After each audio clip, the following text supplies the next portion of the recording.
ఈ రోజు ముఖ్యమంత్రిని చూస్తే ఎట్లుందంటే మీ పొలం మీదే కదా, ఆ పొలం ఇచ్చింది మీ తాత ముత్తాతలు అవునా కాదా?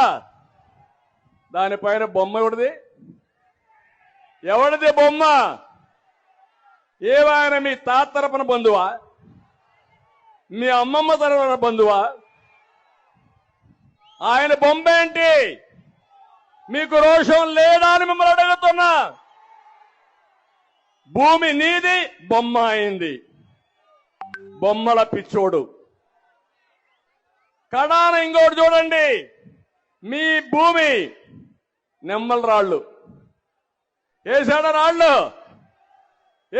రాళ్ళు అవి కూడా కొన్ని మార్చేశాడు. భూమి మొత్తం మారిపోతా ఉంది, ఆ రికార్డ్స్ అన్ని మారిపోతున్నాయి. దానిపైన బొమ్మ ఎవరిది తమ్ముళ్ళు? ఎవరిది బొమ్మ? ఇది న్యాయమా అని మిమ్మల్ని అడుగుతున్నా. నాకైతే ఆశ్చర్యం వేస్తుంది.